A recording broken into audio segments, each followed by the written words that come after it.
Hello साथियों, जय हिंद। स्वागत है आप सभी का एक बार फिर से आपके अपने यूट्यूब चैनल रानी लक्ष्मीबाई क्लासेस में। साथियों, वादे के मुताबिक हम हाजिर हैं साथियों घटना चक्र का प्रैक्टिस सेट नंबर 5 लेकर। ध्यान रखिएगा, 5वां प्रैक्टिस सेट आज आपको कराएंगे। साथियों, जीके से हम लोग स्टार्ट करते हैं, इसके बाद साथियों हिंदी करवाते हैं दूसरी क्लास में।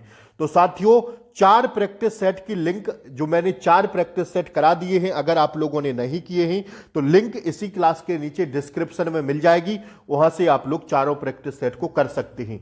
चैनल पर नए हो, डेली ऐसी क्लासें देखना चाहते हो तो चैनल को सब्सक्राइब कर लें, बेल आइकन प्रेस कर दें ताकि डेली क्लासों का नोटिफिकेशन आपको सबसे पहले मिले। साथियों, क्लास को लाइक कर दें। अब मैं स्टार्ट करता हूं, ठीक है। आइए, 5वां प्रैक्टिस सेट है, आपको टारगेट करके 38 क्वेश्चन में करवाने वाला हूं, जीके व जीएस के। तो आप लोग टारगेट करके जरूर बताइए। देखिए, घटना चक्र का लेवल का ही प्रश्न आपसे वहां पे पूछा जाएगा। तो साथियों, मैं आपको आश्वासन देता हूं, आप लोग हमारे साथ अभी प्रैक्टिस सेट कर लीजिए। सारे प्रैक्टिस सेट करिए। इस प्रैक्टिस में मैं 10 प्रैक्टिस सेट आपको करवाने वाला हूं, तो सारे प्रैक्टिस सेट कर लीजिए और अपना टारगेट लिखने में सरमाया मत कीजिए। 38 में बताइए आज आपका टारगेट कितना हो रहा है, ठीक है। तो आइए, 38वां प्रश्न हम लोग देखेंगे। नवंबर 2023 में चर्चा में रही शीतल महाजन किस क्षेत्र से संबंधित थे? 2023 में यह चर्चा में रही। करंट अफेयर्स का पहला ही प्रश्न आपके सामने। साथियों, आपको बताना है कि यह महाजन किस क्षेत्र से संबंधित है। टेनिस, स्काई डाइवर या साथियों क्रिकेट या बैडमिंटन। तो साथियों, यह है स्काई डाइवर से संबंधित, ठीक है। जो शीतल महाजन है साथियों, यह स्काई डाइवर से संबंधित है। अगर हम इनकी बात करें साथियों, यह कहां की रहने वाली है, तो यह साथियों महाराष्ट्र राज्य की रहने वाली है, ठीक है। कहां की? महाराष्ट्र राज्य की यह रहने वाली है। ध्यान रखिएगा आप लोग, और साथियों सुनिएगा, इन्हें जो है 2023 में यह चर्चा में रही और साथियों 13 नवंबर 2023 को वह माउंट एवरेस्ट के सामने 21,500 फीट की ऊंचाई से हेलीकॉप्टर से छलांग लगाने वाली विश्व की पहली महिला बन गई है। ध्यान रखिएगा, ठीक है। 21,500 फीट की ऊंचाई से हेलीकॉप्टर से छलांग लगाने वाली विश्व की पहली महिला बन गई है, ठीक है। कौन? शीतल महाजन। तो सारे पॉइंट आपको देखना है। आइए, अब हम अगला प्रश्न देखेंगे। ये वाला प्रश्न देखिए, 39वां प्रश्न आपके सामने साथियों, ये रहा आपकी स्क्रीन पर। देखिए और आंसर देने का मेरे साथ साथ प्रयास करिए। लखनऊ जिले की सीमा निम्नलिखित में से किस जिले की सीमा को स्पर्श नहीं करती है? तो ध्यान रखिएगा, जो लखनऊ जिला की सीमा है साथियों, यह क्या पूछा है? नहीं करती है। ये नहीं पूछा कि करती है, पूछा है प्रश्न कि नहीं करती है। तो लखनऊ जिले की सीमा साझा नहीं करती है बलिया को। उन्नाव, हरदोई और बाराबंकी इनको करती है साथियों, ठीक है। अगर दक्षिण में देखा जाए तो रायबरेली को भी करती है, ठीक है। रायबरेली को ध्यान रखिएगा, उन्नाव, बाराबंकी, हरदोई और रायबरेली को लखनऊ जिला की सीमा स्पर्श करती है साथियों। पूर्व में बाराबंकी को करती है, ठीक है। पूर्व में बाराबंकी जिले को, पश्चिम में उन्नाव जिले को करती है और साथियों दक्षिण में रायबरेली को करती है। ध्यान रखिएगा आप लोग, ठीक है। आइए बढ़े हम लोग आगे। सीतापुर एवं हरदोई जिलों की सीमा स्पर्श करती है, ठीक है ना। आइए अब साथियों हम लोग आगे बढ़ेंगे। बलिया जिले की नहीं करती है। आइए, ऑप्शन ए इसका राइट आंसर हुआ। अब हम लोग 40वां प्रश्न देखेंगे। मध्य प्रदेश के किस राज्य की सीमा स्पर्श नहीं करती है? मध्य प्रदेश से किस राज्य की सीमा स्पर्श नहीं करती है? तो मध्य प्रदेश से भैया ऑप्शन सी, झारखंड की सीमा साझा नहीं करती है। राजस्थान, गुजरात, महाराष्ट्र, ये तीनों राज्यों की सीमा मध्य प्रदेश से साझा करती है, ठीक है। मध्य प्रदेश की सीमा उत्तर प्रदेश, छत्तीसगढ़, महाराष्ट्र, गुजरात एवं राजस्थान की सीमा स्पर्श करती है। झारखंड की सीमा जो है साथियों बिहार राज्य से स्पर्श करती है। कौन से? बिहार राज्य से स्पर्श करती है, ठीक है। झारखंड की सीमा बिहार, पश्चिम बंगाल, उड़ीसा, छत्तीसगढ़ एवं उत्तर प्रदेश को स्पर्श करती है, ठीक है। तो आइए अगला पॉइंट हम लोग देखेंगे फटाफट। सितंबर 2023 में संपन्न फुटबॉल प्रतियोगिता डूरंड कप के 132वें संस्करण का खिताब किसने जीता? और स्टार लगा लेना साथियों, ट्रिपल स्टार, और छाप के लिख लेना कि छपेगा यह प्रश्न आपकी परीक्षा में। सितंबर 2023 में संपन्न फुटबॉल प्रतियोगिता डूरंड कप छपेगा साथियों। करंट अफेयर्स में 132वें संस्करण का खिताब किसने जीता भैया? 132 में। तो 41 का राइट आंसर हो जाएगा दोस्तों ऑप्शन सी, मोहन बागान सुपर जॉइंट ने। किसने? मोहन किसने जीता साथियों? मोहन बागान super joint, that's your answer. 41 is the right answer. 3 सितंबर 2023 को, ठीक है, 3 सितंबर 2023 को संपन्न फुटबॉल प्रतियोगिता डूरंड कप में 132वें संस्करण का खिताब मोहन बंगाल सुपर ज्वाइंट ने जीत लिया साथियों। बंगाल को पराजित कर जीता। किसको? बंगाल को पराजित कर जीता। और डूरंड कप एशिया की सबसे पुरानी प्रतियोगिता है। क्या साथियों? डूरंड कप जो है एशिया की सबसे पुरानी फुटबॉल प्रतियोगिता है। That's your answer.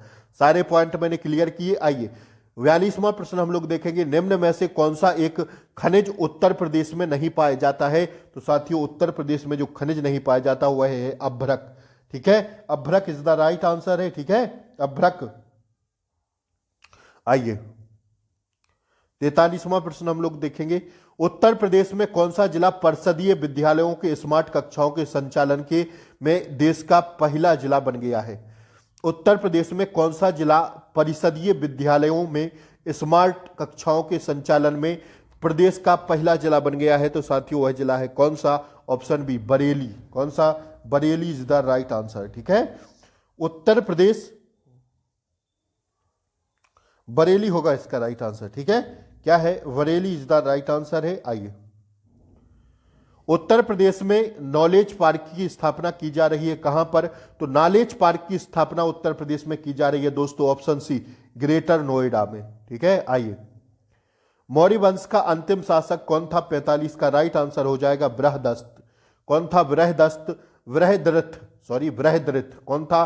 Brihadratha, option B इसका सही जवाब है। आइए सितंबर 2023 में किसे 53वां दादा साहेब पुरस्कार, सुनिएगा दोबारा, सितंबर 2023 में किसे 53वां Dada Saheb Phalke lifetime achievement award 2021 प्रदान करने की घोषणा की गई? तो 46 का राइट आंसर हो जाएगा ऑप्शन ए, वहीदा रहमान। और इस प्रश्न पर साथियों 5 स्टार लगाइएगा। ऐसे प्रश्न परीक्षा में सीधा देखने को मिलेंगे। 2018 में भी दादा साहेब फाल्के पुरस्कार पूछा गया था। तो साथियों वहीदा रहमान, रट लेना साथियों, घोल के पी जाना इस प्रश्न को, सीधा 2 नंबर पक्के कर देगा यह प्रश्न। Option A is the right answer है, ठीक है ना। आइए मैं जहां स्टार लगाने की बात करूं वो प्रश्न रट लिया करिए साथियों। मैं आपसे बोलता हूं साथियों एग्जाम में वही प्रश्न आपको देखने को मिलेगा, ठीक है। आइए 1 वॉट घंटा किसके बराबर होता है? तो 1 वॉट घंटा होता है साथियों किसके बराबर? ऑप्शन डी, 3600 जूल के बराबर होता है। आइए 48वां प्रश्न बताना है कौन सा युग्म सुमेलित नहीं है? तो वाराणसी, बाबतपुर एकदम सही है भैया, बाबतपुर हवाई अड्डा है बनारस में, लखनऊ में आमोसी, कानपुर में फुर्सतगंज और आगरा में खेरिया। तो साथियों वाराणसी बाबतपुर है, एकदम है। देखिए 48 का जो राइट आंसर होगा दोस्तों वो हो जाएगा कौन सा? बाबतपुर हवाई अड्डा अमेठी में है, ठीक है। फुर्सतगंज हवाई अड्डा अमेठी में है, ठीक है। कहां पर? फुर्सतगंज हवाई अड्डा अमेठी में है। कहां गया? फुर्सतगंज। तो सी वाला क्या हो जाएगा? 48 का सी क्या हो जाएगा? सुमेलित नहीं है, बाकी यह तीनों सुमेलित हैं, ठीक है। आइए राष्ट्रीय प्रौद्योगिकी दिवस कब मनाया जाता है? तो 49 का राइट आंसर हो जाएगा दोस्तों, 49 is the right answer, option B, 11 मई। राष्ट्रीय प्रौद्योगिकी दिवस 11 मई। मोटर वाहन की बैटरी कौन सा अम्ल प्रयोग होता है? तो 50 का राइट आंसर होगा ऑप्शन डी, H2SO4। मोटर वाहन की बैटरी में कौन सा अम्ल प्रयोग होता है? H2SO4। कौन सा? H2SO4, ठीक है। साथियों चैनल पर नए हो तो सब्सक्राइब कर लें, बेल आइकन प्रेस जरूर कर दें ताकि डेली क्लासों का नोटिफिकेशन आपको सही समय पर मिल सके। साथियों क्लास अच्छी लगी हो तो लाइक कर दें, फटाफट से एक बार लाइक कर दें यार, आप लोगों के लिए मेहनत की जा रही है, आप लोग लाइक नहीं करते हैं। क्लास को एक बार लाइक कर दें, शेयर कर दें, सभी मित्रों तक पहुंचा दें जो 5वां प्रैक्टिस सेट करना चाहते हैं। साथियों 5वें प्रैक्टिस सेट में आप लोग टारगेट जरूर लिखें। अभी क्लास पूरी देखिए, समाप्त होने के बाद बताइए कि 38 में से आज आप कितना कर पाए। बचे हुए 30 दिन जी जान लगा दीजिए साथियों, वर्दी इस बार ले लीजिए। कुछ भी करेंगे, कुछ भी करेंगे, कुछ भी सहेंगे, लेकिन इस बार क्या वर्दी लेकर रहेंगे। यही टैगलाइन अपनी चिपका लीजिए, जहां आप लोग पढ़ते हो लिख लीजिए, बार बार उस पर निगाहें जानी चाहिए कि कुछ भी करेंगे, कुछ भी सहेंगे, लेकिन इस बार वर्दी लेकर रहेंगे। तो साथियों, यह सुनहरा मौका है आपके पास, गोल्डन अपॉर्चुनिटी आपके सामने है। 2024 आपका है साथियों, इसे गंवाना चाहते हैं, खोना चाहते हैं या पाना चाहते हैं तो साथियों ऐसे मौका दोबारा बार बार नहीं मिलते हैं। हर एक प्रश्न को बहुत ही बारीकी से समझने का कोशिश करिए साथियों, ऐसे ही प्रश्न आपको आपकी परीक्षा में देखने को मिलेंगे। क्लास को बराबर देखिए, एक बार समझ में नहीं आती है 2 बार देखने का प्रयास करिए। विशेष ध्यान रखिए साथियों, बचे हुए 30 दिन 18 फरवरी को आपका एग्जाम है, कुछ ही दिन आपके सामने है साथियों, 1 महीने का टाइम आपके सामने है, जी जान लगा दीजिए पढ़ाई में साथियों। ठीक है, आइए अब स्टार्ट करते हैं हम लोग। अगला प्रश्न, पंचायती राज दिवस निम्नलिखित में से किस सूची में सम्मिलित है? तो 51 का राइट आंसर हो जाएगा ऑप्शन बी, राज्य सूची के अंतर्गत आता है पंचायती राज। ठीक है, आइए। अक्टूबर 2023 में स्टैच्यू ऑफ इक्वालिटी का अनावरण कहां किया गया? अक्टूबर 2023 में स्टैच्यू ऑफ इक्वालिटी का अनावरण, अति महत्वपूर्ण है, स्टार लगा के छापिएगा, 5 स्टार लगाइए इस पर साथियों। 52 का राइट आंसर हो जाएगा ऑप्शन डी, मैरीलैंड में। ठीक है, option D 52 is the right answer साथियों, ऑप्शन डी।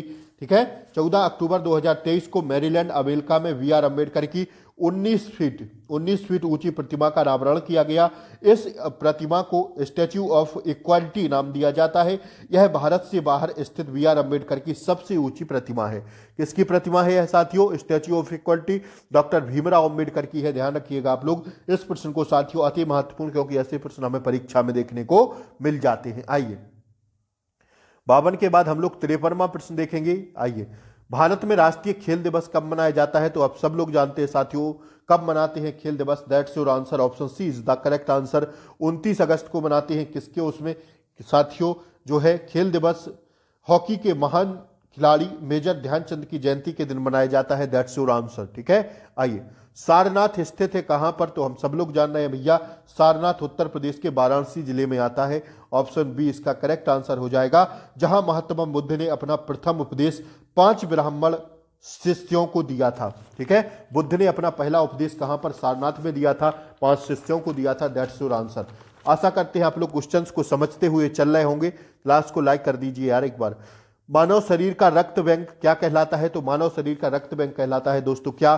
55 के राइट आंसर पर जाएंगे हम लोग, ऑप्शन ए, प्लीहा। ठीक है, आइए, भोजन, कौन सा भोजन तुरंत शक्ति प्रदान करता है? तो तुरंत शक्ति प्रदान करने वाला भोजन होता है दोस्तों कौन सा? Option D, glucose. ग्लूकोज तुरंत शक्ति प्रदान करता है। उत्तर प्रदेश विधानसभा में प्रथम अध्यक्ष थे। उत्तर प्रदेश विधानसभा के प्रथम अध्यक्ष कौन थे? तो साथियों यह थे पुरुषोत्तम दास टंडन। ठीक है, कौन थे? पुरुषोत्तम दास टंडन।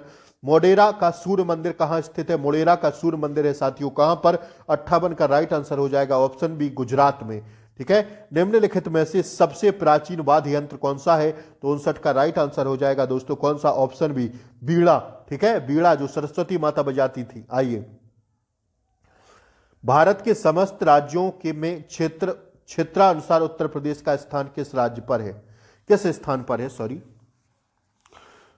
देखिए प्रश्न को दोबारा पढ़िएगा। भारत के समस्त राज्यों में क्षेत्रफलानुसार उत्तर प्रदेश का स्थान किस राज्य के बाद आता है?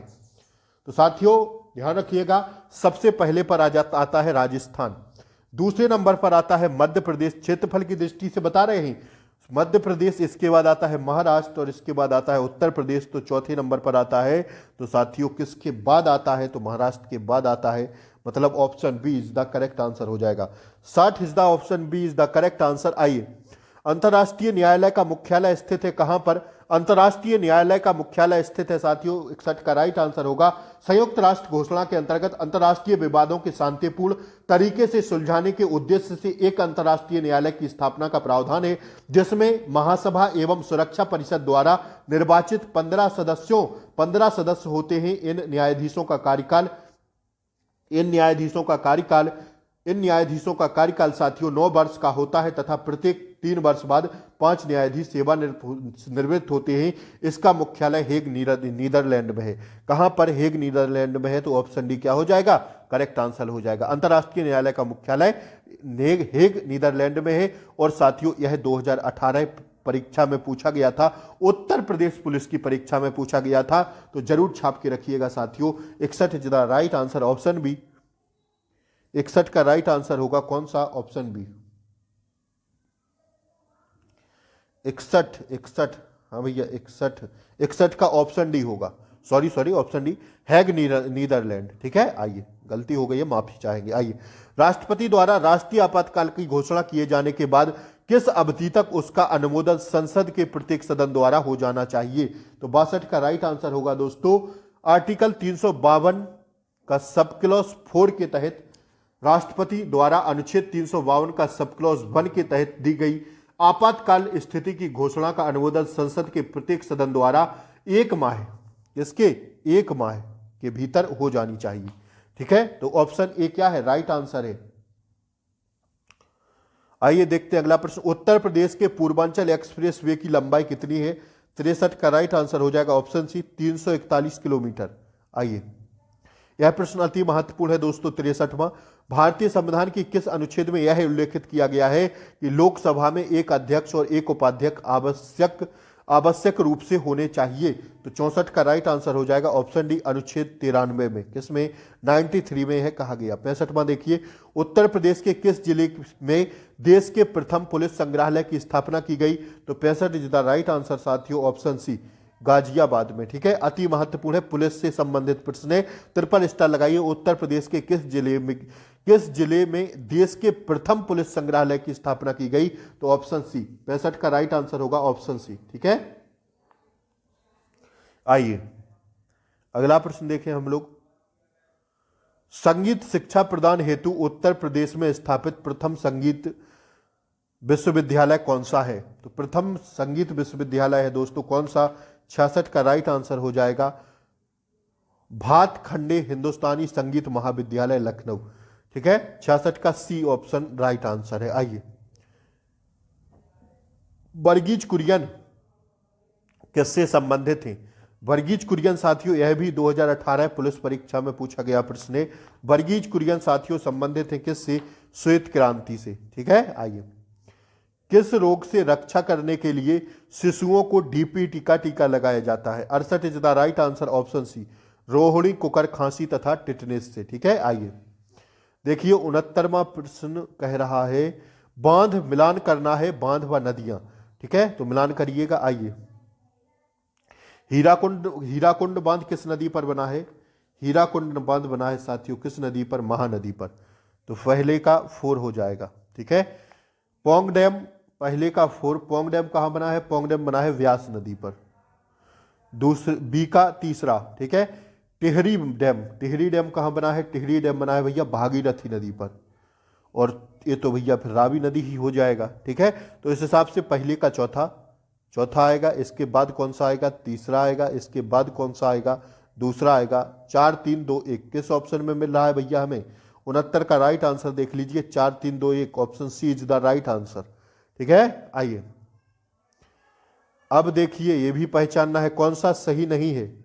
दार्जिलिंग पश्चिम बंगाल एकदम सही हो जाएगा। ठीक है, 70। माउंट आबू राजस्थान एकदम सही है। और ये देखिए साथियों कोडाईकनाल तमिलनाडु सही है। शिमला कहां? उत्तर प्रदेश में भैया। अपने उत्तर प्रदेश में शिमला होता तो घूमते, शिमला नहीं उत्तर प्रदेश में। कहां है? 70 का राइट आंसर होगा कौन सा? Option D. ठीक है, ऑप्शन डी। शिमला कहां पर है? लिखिए आप लोग कमेंट बॉक्स में लिखिए शिमला कहां है। शिमला जैसी जगह नहीं है, हिमाचल प्रदेश में है। ठीक है, आइए टीपू सुल्तान कहां का शासक था? तो टीपू सुल्तान दोस्तों 71 का राइट आंसर हो जाएगा ऑप्शन सी, मैसूर। ठीक है, आइए 72 का देखिए फटाफट। The loyal Mohammedans of India निम्नलिखित में से किसका एक समाचार पत्र है? मोहम्मडन्स ऑफ इंडिया किसका समाचार पत्र है? 72 is the right answer, option D, Syed Ahmad Khan का। ठीक है, तो देखिए 73वां प्रश्न, भारत की पहली बार सन 1853 में किस स्थान से रेल यात्रा प्रारंभ की गई थी? तो साथियों यह जो है रेल यात्रा चली थी कहां से कहां तक चली थी आपको बताना है, तो ध्यान रखिएगा आप लोग। भारत में पहली बार 16 अप्रैल 1853 को रेल यात्रा शुरू की गई थी। और साथियों यह बोरी बंदर मुंबई से थाने तक, ठीक है, बोरीबंदर मुंबई से ठाणे तक रेल यात्रा प्रारंभ की गई थी, मतलब बोरीबंदर ठाणे से। ठीक है, तो इसका राइट आंसर क्या है? ऑप्शन बी हो जाएगा 73 का राइट आंसर। आइए, क्रीमी लेयर संबंधित है किससे? क्रीमी लेयर है दोस्तों ऑप्शन सी, सामाजिक एवं आर्थिक हालात से। किससे? सामाजिक एवं आर्थिक हालात से है क्रीमी लेयर संबंधित।